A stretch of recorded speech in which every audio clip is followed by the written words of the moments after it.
Hello, lovelies. I'm back, and today we're going to talk about the Shaytards, which is another family vlogging channel. I talked about the Ace family 2 weeks ago. I actually didn't post a long form video last week, but today I'm doing my last little experimentation. I promise I'm going to do my makeup and read off my script and see if I can multitask and do this. So let's just hop into it, okay? Back in 2007, YouTube was very experimental, okay? There weren't any rules. There wasn't a roadmap on how to get viral, and it was just people uploading whatever they want. I think if you look back at early Smosh, you can really tell how far YouTube has come, especially like what they do, skit content. YouTube is a completely different place from what it used to be.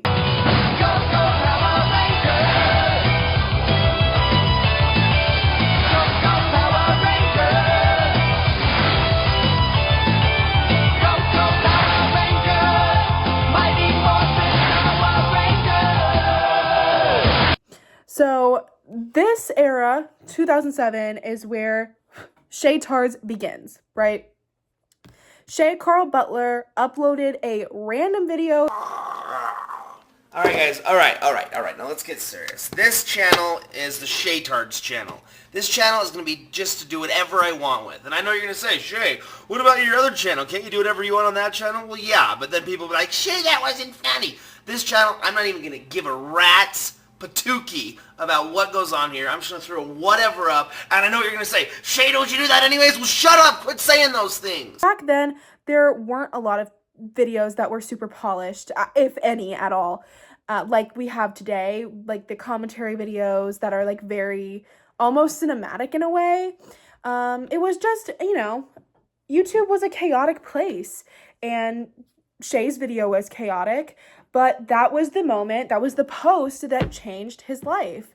So soon after, we meet Shay's family, we meet his wife, we meet his first two kids, and he starts just vlogging. He starts filming his family, just their everyday life. Nothing was staged, nothing was scripted, a lot of the times like it is today. And viewers felt like they were in the house, like they were a part of the family. And originally, the channel started kind of as like a weight loss journal for Shay. Just a place where he could share his weight loss journey. And eventually he did make a second channel called Shay Loss that was more dedicated to that journey. So by 2009, the Shaytards had committed to daily vlogging, and he was a pioneer in this style. He's oftentimes credited with founding the modern day style of vlogs, which is crazy because vlogs are such a mainstay on YouTube. I honestly can't, just on the internet in general, I cannot imagine internet without vlogging. Like, that just seems crazy to me. And, again, like, he was vlogging every single day. He was vlogging birthday parties. He was vlogging family fights and vacations and doctor visits. What are we doing here? That dog made a mess. What are we doing here? You want to tell them what we're doing here? Emmy is sick. And, everything. And, fans got really attached to that, as people often do. And I can even admit myself that, yeah, I have definitely gotten attached to influencers in the past. Honestly, I would say I've probably only ever really been attached to one influencer, and I don't even know if you would call him an influencer. I think that there's a big difference between influencer and content creator, but I had a very parasocial relationship with MatPat. I absolutely cried like a baby when he retired. It got worse. It got so much worse while watching it.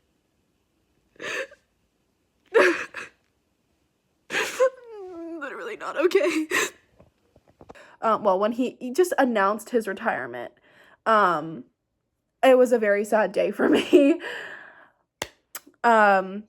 And it's not, those relationships aren't healthy, but I can say that I never thought that Matt Pat was my friend. He's just somebody who really inspires me and inspires me to just continue learning things as I, and use critical thinking, which, with the rise of AI is just something that you can't find a lot of anymore. So anyway, fans started to feel really attached to this family, and they started to feel like it wasn't just a channel, but a family that they kind of were able to grow up with, especially if you were a kid at the time. And for me, when the channel started in 2007, I probably wasn't even born yet. I was born in late 2007, so I'm 18, but I probably wasn't born, depending on when the video was posted, but most likely I wasn't even in this world yet. Which is crazy.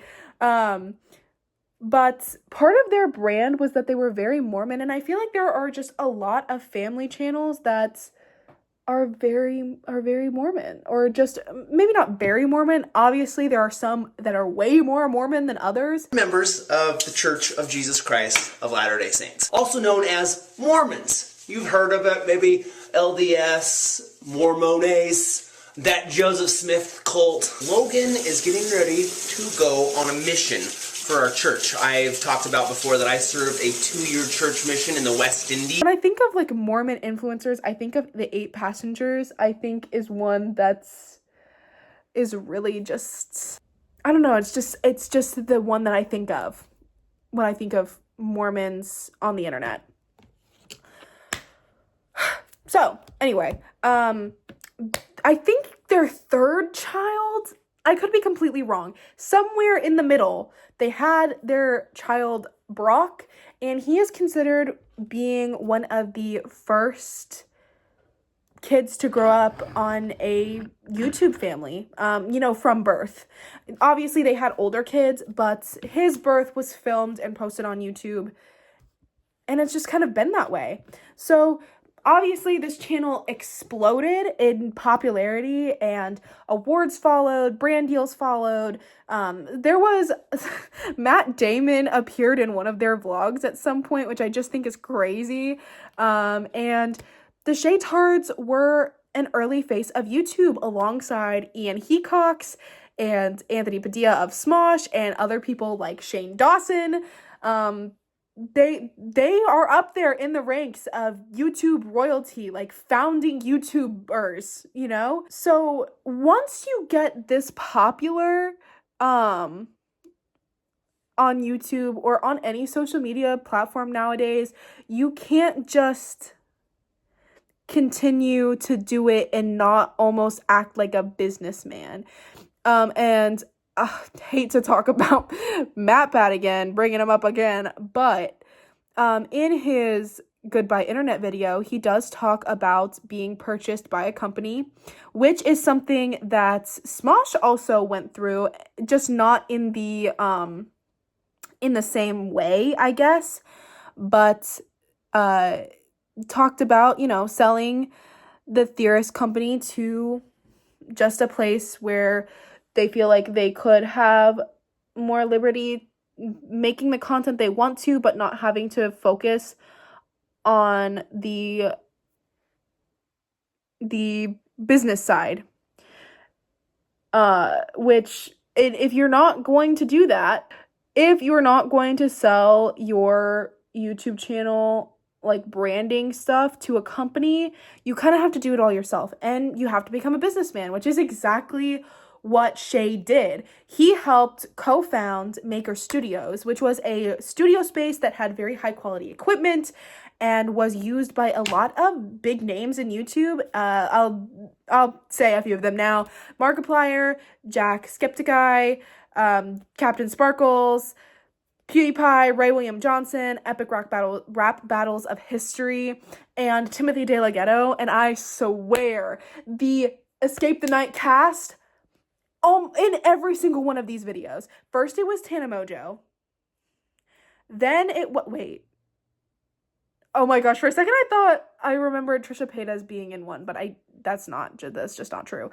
First it was Tana Mojo, then it was JC, and now it's Timothy. Come on. We've hit every season. We've hit every season. Just saying. Except for the Lost Files that came out recently, which was all right. On that separate channel, Shay's Lost, the one about his weight loss journey that came out, he started this new series called Fat Dad, Fat Kid, and the series only ran for like a month, but I don't know, it doesn't sit very well with me. I think that they also made a book about it. I don't know, it just, like, it wasn't that big a deal. I don't like it. I don't like it. Anyway, one of the more influential, like, moments was that he created this documentary called Vlogumentary, which was a documentary about vlogging. Who could have guessed? And it took 3 years to make, but people were kind of underwhelmed with it. It just seemed very discombobulated and incoherent. Things didn't really, like, flow together the way that people thought it would for it being a 3-year production. And it was also on YouTube Red, so you couldn't even watch it without having to pay for the subscription. But that was just the way it was. Anyway, as we know now, daily vlogging, family vlogging in general, comes at a cost. I'm thinking about doing a last year of my 20s video diary, which would entail me making a video every day for the last year of my 20s. I'll be 29 for 1 year.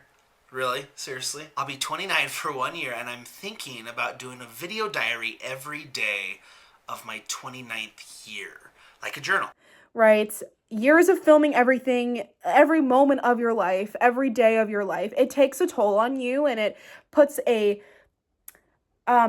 pressure on your family, and it puts pressure on you to perform and to continue to grow and just build a platform, an even bigger platform. And a lot of the times in this chase, in this chase of being popular, of popularity and getting the most views, a lot of the times, especially when it comes to family vlogging, the lines of privacy get very blurred. And parents stop thinking about what's best for their kids and start thinking about what's best for their business, which is not a good thing to do. But pressure mounted, and by 2016, Shay said that he was going to take a break from YouTube. Fans were a little bit emotional, as, you know, they often are. I'm guilty. But it felt like a very well-deserved break. I mean, Shay had been working hard at this for almost a decade, and he deserved a break, right? So then 2017 rolls around, and basically private messages between him and another woman leaked, and Shay admitted to inappropriate behavior and essentially admitted to an affair.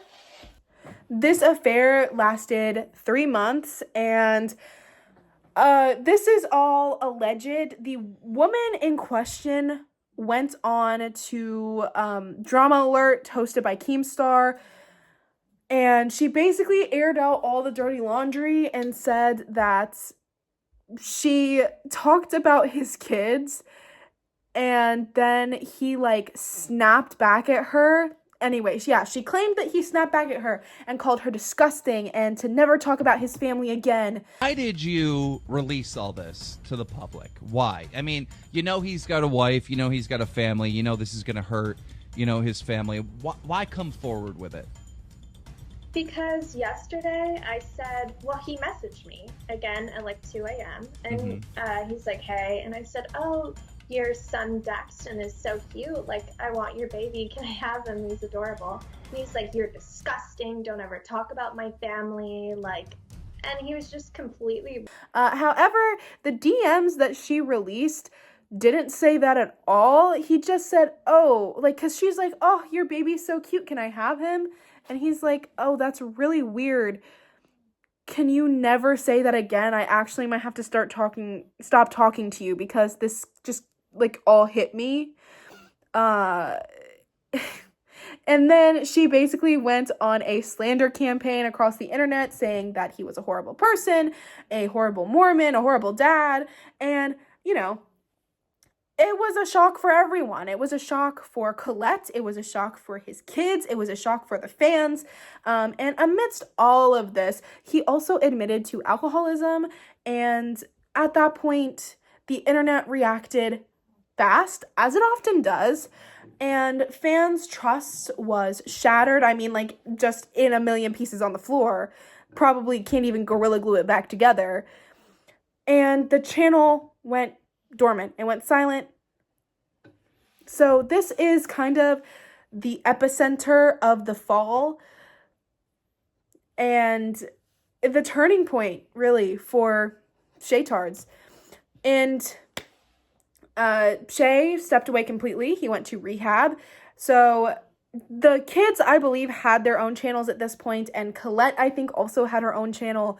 So there, as far as the main channel goes, there wasn't any content, there were no updates, and for a channel that had built itself and prided itself on consistency, like consistent uploads, and I mean, seriously, vlogging every day, that's a huge commitment. The absence was palpable. I mean, you could feel it. And eventually, a year later, oh, I did the Trump hand movement. A year later, in 2018, Shay returned. We have a lot to talk about. We are still working on a lot. We are not giving up on our relationship or our marriage or on our family. And it's hard. We fail. Very hard. We have really bad days. And we have really good days. Exciting and super scary at the same time. So we're just gonna dive. And the tone of his channel was just different, right? As you would expect it to be. He basically released an apology video. That's the elephant in the room, as people in the comments have been calling it. And of course that is, where is Colette? Colette moved out about a year ago. And we're still married. We have, therapy, and we're still working on it. He spoke about his recovery and about rebuilding his marriage and about taking responsibility for his actions. He explained that there was a point in time, even now, when he gets very suicidal. And I think in the video, you can just tell that he deeply regrets his actions. He wants to change, and that he desperately misses the relationship that he used to have with his wife and kids. So his wife Colette made her own video about letting her past dreams die and facing the present head on. She basically just explained that she needed to embrace her imperfect life, no matter how hard it hurt and no matter how hard it disappointed her inner child. But it didn't really stick out to me until this run. So when she was talking about accepting reality, she mentioned something that really hit me, and that is that sometimes in order to accept what is, we have to allow a dream to die. So I immediately turned off the book and I thought, oh my gosh, I'm holding on to a dream that I need to let go of. And my mind went back to myself as a little girl. And we all have hopes and dreams for the future. We all have ideas of what our life is going to be like and how we hope it will be or how we expect it to be. And I saw myself as a little girl thinking, I want a perfect relationship. I want to have a perfect marriage. I want my Prince Charming to come sweep me off my feet. And I want to be a mom and I want to have 100 children and the way I wanted my life to be. And I know that's an exaggeration, but I did. I had that idea and I was holding on to it so tightly that it was hurting me because I knew life isn't perfect and it hasn't been perfect. And it's been really messy. Shay and I's relationship has been messy and it's been hard. And I have had my heart broken. And we both have, really. The way that we thought life would be wasn't. But as I let that sink in, and as I let my soul just accept it, because it was like really hard, it hurt a lot to watch my dream walk out the door, really, to let it die. Because you always have these dreams. This is how my life is going to turn out, and this is what my husband's going to be like, and I'm going to have this many kids, and this is what my wedding's going to be like, and this is what I'm going to do for a living. And life is a lot harder than that, and it's a lot more complicated than that. And it can still hurt, but she expresses that it hurt more to hold on to a dream that was never ever going to come true and was never realistic, rather than letting it go, which still hurt, but it was better for her in the long run. The daily vlogging never came back. From that point on, the Shaytards just kind of shifted into something a little mellower. The main channel, there were occasional uploads, some life updates, reflections on years gone by, and the channel still exists to this day, which honestly is crazy. That era of Shay's life and Colette's life and their kids' life, it's over. It's been over for a long time. But overall, I think, right now it seems that Shay and Colette are living together and that they're doing better, and the kids have their own channels, and it seems that they really enjoy being online and they enjoy posting even into their adulthood. So overall, I think Shay did an amazing job admitting his faults and taking accountability for his actions. And in this day and age, it's very rare for people to actually do that, but you see everything. He never denied what he did. When those DMs came to light and his affair came to light, he said, yes, it's true. He told Keemstar, who asked him, he said, yes, those DMs are real. Yes, it's true. He didn't lie, which I think is a very admirable thing to do, that you can stand there and say, yes, I did this, I was wrong, and to change. Because really, him being able to see him regretting his actions, actually taking the steps to change, and him coming out on the other side of this better than he was before is a really rare case. A lot of the times, especially now with how fast the internet moves, influencers who get in trouble and who get canceled in this cancel culture that we live in, which isn't always a bad thing. I think creators should be called out for what they're doing, but they also need to be explained why what they're doing is wrong and in a way be punished for it. But there's such a fierce loyalty to a lot of fan bases, even people like James Charles and Shane Dawson. I talk about this so much, but they still have such a die-hard following. David Dobrik, such a die-hard following. Even despite all of the things that have come to light that are true and the things that they've done, they receive a slap on the wrist? That's not enough. But they're not going to change. And I can respect the heck out of Shay for actually changing and putting his family, putting his wife, putting his kids in front of his fans. Deciding, I need to better myself for my family, instead of I need to just look like I'm bettering myself for my platform and for my fans. It is something that is so rare. It was rare back then, it is rare now, and I respect him for it, and I think that is a very admirable thing to do. And it's a very mature adult way to handle a situation. He did a fantastic job. This is, I think, honestly, a blueprint, not only just a YouTube apology video, but how often is it that we hear YouTubers or just influencers, content creators fall into controversy and say, I'm gonna change. David Dobrik did it in his Let's Talk video where he said that he was going to prove to his fans that he changed. Is to make people happy and inspire people, and I never want anything to get in the way of that. And I'm sorry if I've let you down, and things like that won't happen again. And I learned from my mistakes, and I also believe that actions speak a lot louder than words.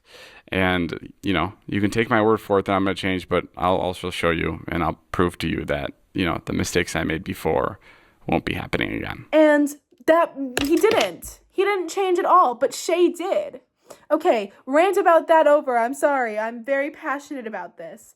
I think the Shaytards are a case study in early YouTube fame and early YouTube family vlogging, obviously, as being the trailblazers, the pioneers in that space. And, you know, a lot of early YouTubers, yeah, they, like, Shane Dawson comes to mind, Anthony Padilla and Ian Hecox also come to mind, that they were pioneers in their style of content back then, and that there are unpredictable things that happen when you blow up on the internet, and especially at that point when YouTube was new, when living off of the internet was a brand new concept, and being famous for not being in movies, not putting out music, but for just filming in your own home. There are so many interesting cases that we can look at, you know, people that crashed and burned like Shane Dawson, or people that came out of the other side and became better and are now probably going to be a part of the YouTube space forever, like Smosh. In regards to the Shaytards, they defined family vlogging. They defined that style, they pioneered that style, and they also showed what a consistent upload style, constant visibility could build. And, you know, they also showed some of the dangers of family vlogging, less so on the kids' side, but just more so on what it even does to adults. And what it does to adults, can you imagine what that does to a child? Especially when you start to get older, you get into middle school and high school, and all of that information about you is available online. It's awful, and it's just fodder for people who don't like you and for bullies. The legacy of the Shaytards is complicated. They experienced massive success on YouTube. They built real connections with their followers and their subscribers, but they also, Shay specifically, faced some real consequences for his actions. He handled it in such a way that I think should be emulated. It is okay to step back from your platform, because my story just felt embarrassing. Okay, I'm gonna finish this really fast. The Shaytards is a story that comes from a random viral video that bled into cultural impact. I think it's crazy that probably people like David Dobrik wouldn't have even thought of daily vlogging the way that he did if it had not been for Shay, who came before him. And they became, you know, an internet family to, I wouldn't say like a cautionary tale, but more of just an example of how to handle the situation and how to handle being canceled, how to handle yourself in that situation.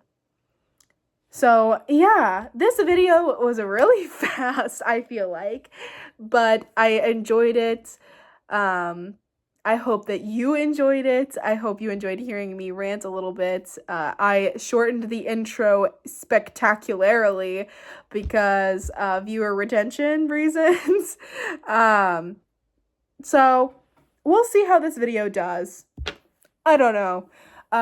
Anyway, thank you for tuning in today. I love each and every one of you, even if you're not subscribed, even if you don't like, if you don't leave a comment at all, even if you just watched until this point, or those people who left after the first 20 seconds. I love you all. Thank you. I will see you hopefully next week. Bye.